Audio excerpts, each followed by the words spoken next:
The moment I turned onto our familiar street, a wave of relief and warmth swept over me. Just beyond the bend stood our house, unassuming and small, but brimming with memories.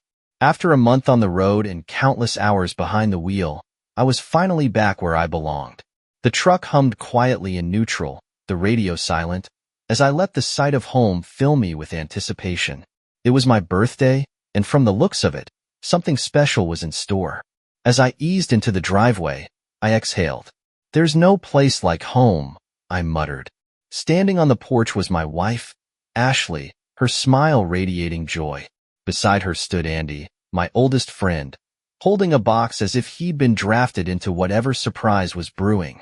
My kids, Mia and Oliver, didn't wait for me to fully park before they exploded out the door, shouting, "Dad's here! Dad's here!" I left the engine running as I stepped out, only to be swarmed by my two little whirlwinds.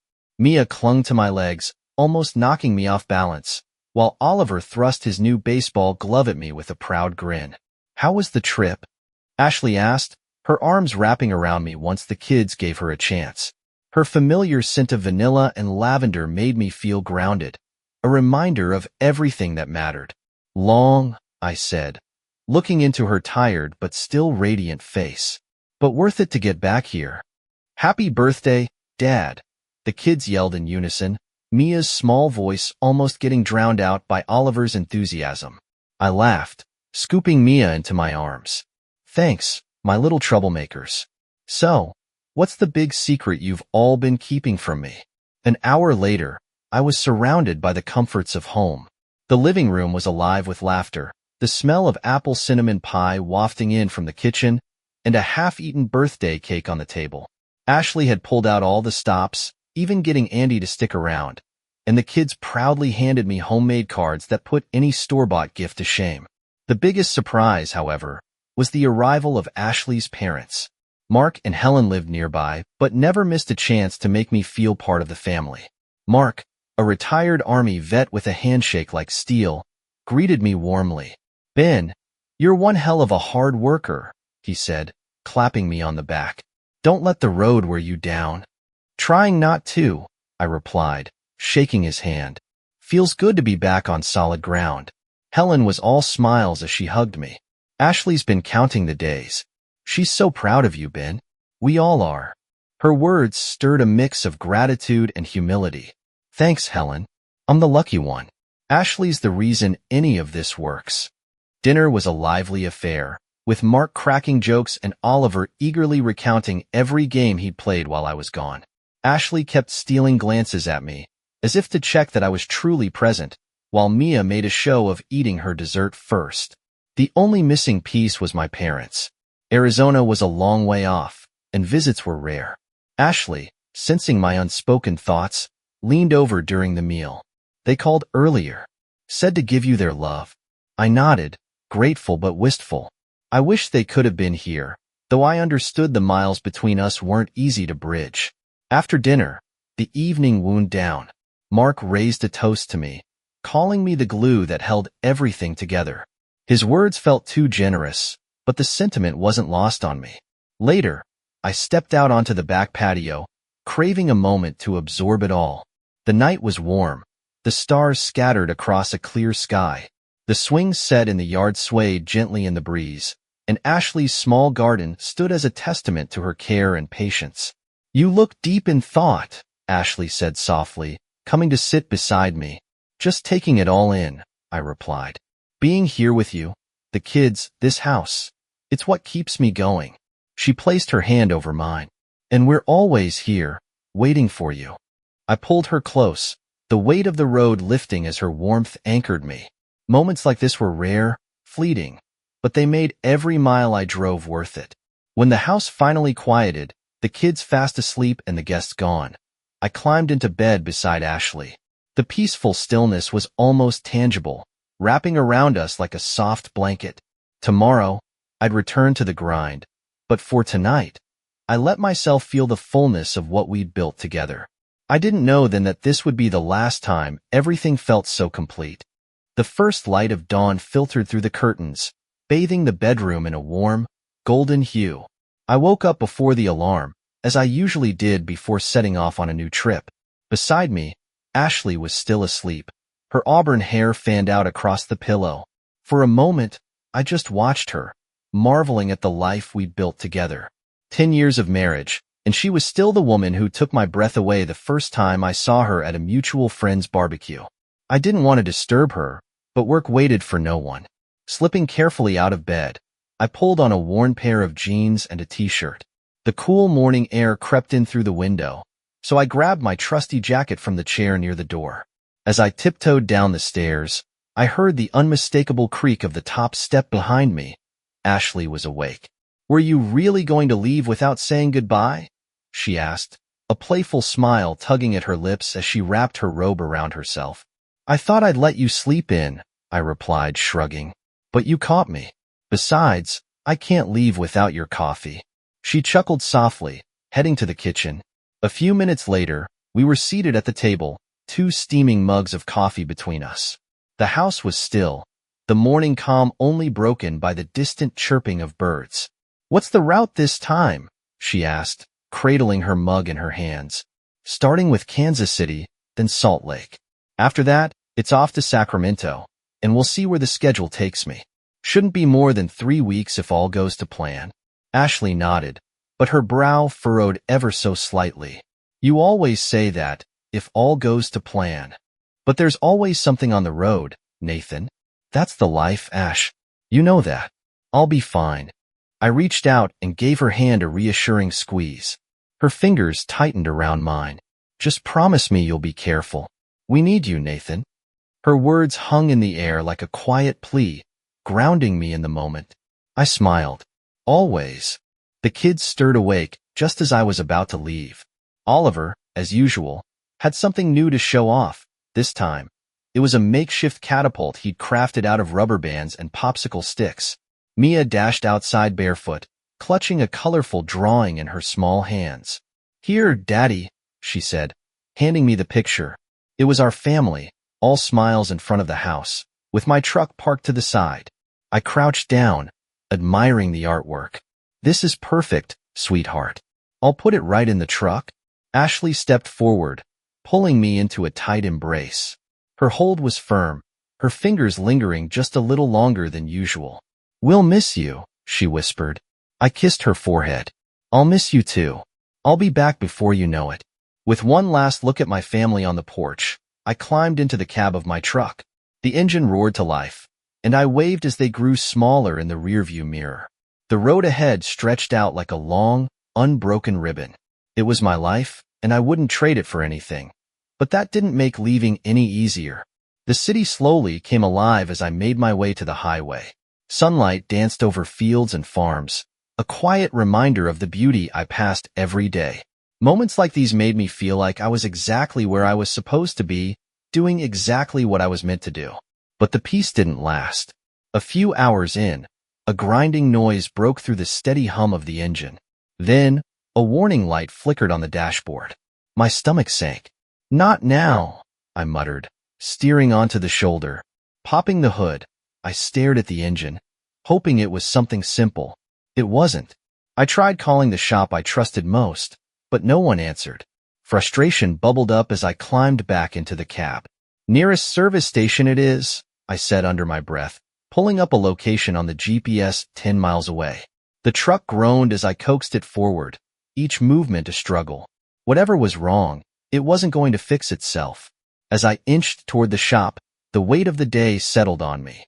I'd faced breakdowns before, but something about this felt different. In the back of my mind, a nagging thought whispered that today might be more than just a rough start. The service station sat on the edge of a quiet town, the kind of place where mechanics could fix anything from beat-up sedans to massive 18-wheelers. As I rolled into the lot, the familiar symphony of clanging tools, revving engines, and the acrid smell of oil greeted me. My truck groaned to a stop near the entrance, the engine sounding worse with every mile I'd pushed it. "Morning," I called, stepping down from the cab. A tall man in a grease-streaked uniform emerged from behind the hood of a rusty SUV. His name tag read Dave. He wiped his hands on a rag as he sized me up. "Sounds like trouble," he said, nodding toward my truck. Transmission issues. Grinding when I shift gears, and the warning light's on, I replied. Dave nodded, tossing the rag onto a nearby workbench. Pull it into the bay. Let's see what we're dealing with. I climbed back into the cab and turned the key. The engine sputtered to life, and the grinding noise returned, sharp and metallic. Dave winced as I eased the truck into the garage. Yeah, that's bad, he muttered. For the next few hours, the team at the station worked on the truck while I waited in a cramped corner of the shop's office. The chairs were stiff plastic, and the coffee from the vending machine tasted more like burnt water. I spent most of the time on the phone with dispatch, trying to sort out how my delayed delivery would affect the schedule. Finally, Dave appeared in the doorway, wiping his hands on the same rag. His expression said it all. It's not good, he began. The transmission's shot. You'll need a full rebuild, and we don't have the parts in stock. Best case, it's a week. Could be 2. My stomach dropped. A week or more off the road meant lost time, lost money, and a logistical nightmare for my clients. Any way to speed it up? I asked, though I already knew the answer. Dave shook his head. We'll do what we can, but these things take time. Machines don't exactly care about your schedule. I sighed and nodded. All right. Let me know when you've got an update. You might want to find a place to stay, he added. There's a motel in town, or, he glanced at my license plate, you're close enough to head back home if you want. As I climbed into the old loaner truck they'd lent me, I mulled over my options. Heading straight home felt like admitting defeat, but the thought of surprising Ashley and the kids brought a smile to my face. They had no idea I'd be back so soon. I stopped at a small grocery store on the way. The aisles were narrow and cluttered, but it gave me a rare opportunity to pick out things for my family. I grabbed a box of chocolates for Ashley, a toy airplane for Oliver, and a coloring book for Mia. At the checkout, the cashier, a cheerful older woman, smiled as she rang up the items. A little surprise for the family, she asked. Something like that, I said, grinning. They'll love it, she said with a knowing nod. Drive safe now. The short drive home was bathed in the golden light of early evening. Fields stretched out on either side of the road, familiar landmarks passing by like old friends. When the house finally came into view, my excitement turned to confusion. A red truck was parked in the driveway. I slowed down, my heart skipping a beat. The truck was unmistakable. It belonged to Andy, my best friend. He wasn't the type to drop by unannounced, especially when he knew I was supposed to be out on the road. Pulling over to the side of the road, I let the engine idle as my thoughts raced. Maybe something had happened. An emergency, perhaps. But a nagging feeling in the pit of my stomach told me it wasn't that simple. I stared at the house for a long moment, weighing my options. Ashley and the kids had no idea I was coming back today. Andy's truck in my driveway, when no one expected me, felt like more than a coincidence. Gripping the steering wheel, I took a deep breath and turned the truck toward the house. As I turned into the driveway, the unease that had been simmering in my chest boiled over. The house stood dark and still, an unsettling contrast to what I'd expected. Normally, by this time, the windows would glow with life. Mia's laughter echoing from the living room, Oliver watching cartoons, and Ashley busy in the kitchen or curled up with a book. But tonight, silence pressed against me like a weight. I killed the engine and sat in the borrowed truck, staring at the quiet house. Even the chirping of crickets seemed muted. My excitement at surprising them had dissolved into a cold, gnawing tension. Grabbing the bag of treats and gifts from the passenger seat, I stepped out and walked to the door. My boots crunched on the gravel, the only sound in the stillness. I unlocked the door and stepped inside, immediately struck by the warm aroma of cooked meat and wine. The smell should have felt comforting, but instead, it turned my stomach. I set the bag down in the hallway and flipped on the lights. My eyes landed on a pair of boots by the door. Andy's boots. Scuffed and familiar, they sat neatly beside a folded jacket that also belonged to him. My heart clenched, my mind racing to rationalize. Maybe he'd stopped by to help with something. Maybe Ashley needed a hand with the kids. But the uneasy knot in my chest told me otherwise. I moved into the living room. On the coffee table sat 2 glasses of red wine, one still half full. Beside them was a bottle of wine I recognized immediately, Silver Oak Cabernet Sauvignon. It was the wine I'd given Ashley for our anniversary. She'd refused to open it then, saying it was too special. Now, here it was, casually half empty, its meaning drained like the bottle itself. Plates with remnants of steak and sides were scattered across the table, the cutlery abandoned mid-meal. The scene was like a punch to the gut, a snapshot of a life I didn't recognize. "Ashley," I called, my voice shaky and uneven. No response. I turned toward the stairs, my pulse quickening as I climbed. The faint sound of voices reached my ears, muffled and intimate. One voice was hers. The other belonged to Andy. My grip tightened on the railing as I climbed, each step like a hammer driving in the truth I didn't want to face. At the top of the stairs, I stood frozen. The bedroom door was ajar, a sliver of light spilling into the hallway. The voices quieted, replaced by soft murmurs. My body moved on its own, my mind numb. Before I could stop myself, I pushed the door open. The door slammed against the wall, and the room froze. Ashley gasped, clutching the blanket to her chest, her eyes wide with shock. Andy, shirtless, sat up, his face a mask of guilt and panic. "Nathan," Ashley's voice trembled, "what are you doing here? You're supposed to be on the road." Her words hit me like a slap. "Supposed to be on the road?"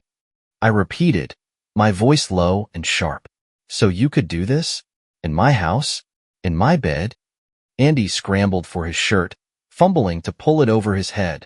"Nathan, listen, I can." "Don't." My voice cut through the room like a blade. "I don't want to hear a damn thing you have to say." He froze, his eyes darting between me and Ashley. I turned my gaze to her, the betrayal in her expression too much to bear. "How long?" I asked, my voice cracking. "How long has this been going on?" "Nathan, it's not what you think," she began, her voice pleading. "It's not what I think," I barked, the bitterness spilling out. "We've been married for 10 years, Ashley. We have 2 kids. You don't get to tell me it's not what I think when you're sitting here with him." Tears welled in her eyes, but I had no room for sympathy. It got complicated," she said, her voice barely audible. "Complicated?" I laughed bitterly. "You call this complicated?" "No, Ashley, this is betrayal." Andy, now fully dressed, took a tentative step toward the door. "Nathan, I'm sorry," he started, but I cut him off with a glare. "You were my best friend," I said, each word dripping with venom. "You came into my house, sat at my table, played with my kids. And all this time, I stopped, unable to finish the sentence. Get out. Now."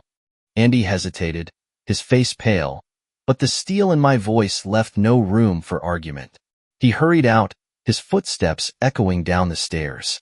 Ashley sat on the edge of the bed, her face streaked with tears. "Nathan, please," she whispered. "Let me explain." "There's nothing to explain," I said, shaking my head. "You made your choice. Now, I'm making mine." I turned and walked out, the weight of the moment pressing down on me. My legs felt like lead as I descended the stairs, but I forced myself to keep moving. The door closed behind me with a finality that echoed in my chest. Outside, the night air was cool and heavy. I stood for a moment, staring at the empty road ahead. My life had shifted, shattered in an instant, and the path forward was now obscured by pain. I stood in the hallway, staring at the closed bedroom door. My chest felt like it was on fire, a mix of rage, betrayal, and heartbreak coursing through me. My hands trembled uncontrollably, and my thoughts scattered, refusing to settle into anything coherent. I tried to take a deep breath, but it felt like the very air in the house had turned foreign, cold and suffocating. Unable to stay near her, I went downstairs and sank onto the couch. The silence in the house was deafening, pressing down on me like a physical weight. I stared at the wall, my mind replaying the scene upstairs over and over again. How could this be my life? Had I really spent a decade with someone who could do this to me? One question loomed larger than the rest. Where are the kids? Ashley appeared at the top of the stairs a few minutes later. She was wrapped in a robe, her face streaked with tears, her hair disheveled. The sight of her made my stomach churn. I stood abruptly, the force of my anger propelling me to my feet. Where are Mia and Oliver? I demanded, my voice sharp and unyielding. She hesitated, avoiding my gaze. They're with my parents, she said softly. I thought it would be better for them to spend the night there. Her words hit me like a slap. Your parents? I spat, taking a step toward her. Do they know about this? About you and Andy? Ashley flinched but didn't answer. Her silence told me everything I needed to know. Of course they know, I said bitterly. Because in your family, lying and betrayal must be part of the tradition. Her mouth opened slightly, as if she wanted to respond, but I held up a hand to stop her. Don't. Just don't, I said coldly. You've destroyed everything. Do you understand that? Everything. I turned away from her, pacing to the window as I tried to steady myself. My fists clenched and unclenched as I stared out at the yard, where the swing set I'd built for the kids swayed gently in the breeze. The only thing keeping me from completely unraveling was the thought of Mia and Oliver. They were the only part of my life that still felt real. Finally, I turned back to Ashley, my voice cold and deliberate. Tomorrow, I'm filing for divorce. Do you understand me? Her face crumpled, and she covered it with her hands. She didn't try to argue, which only made my anger burn hotter. I'm filing for full custody, I continued, my voice rising. You're not fit to be their mother. You didn't just betray me, you betrayed them. How are you going to explain this to them? What are you going to tell our kids, Ashley? Her hands dropped, and her tear-filled eyes met mine. Nathan, please, she begged. Don't take the kids away from me. I made a mistake, but... A mistake? I interrupted, my voice like ice. You call this a mistake? No, Ashley, this wasn't a mistake. It was a choice, a selfish, deliberate choice. And your parents? They supported it, didn't they? She didn't answer, and her silence confirmed my suspicions. I shook my head, disgusted. Tomorrow, I'm getting the kids, I said firmly. They deserve better than this. And you can start packing your things. The next morning, I got into the borrowed truck and drove to her parents' house. The short drive felt like an eternity, my mind racing with a storm of emotions. The house, warm and inviting in appearance, now felt like a facade, a place where lies had been nurtured. When I pulled into the driveway, I took a deep breath before stepping out. Mary, Ashley's mother, opened the door just as I approached. She greeted me with a strained smile, but the tension in her expression was unmistakable. Nathan, you're here early, she said, her voice cautious. The kids are still eating breakfast. I'm here to take them home, I said curtly, my tone leaving no room for argument. Mary's smile faltered.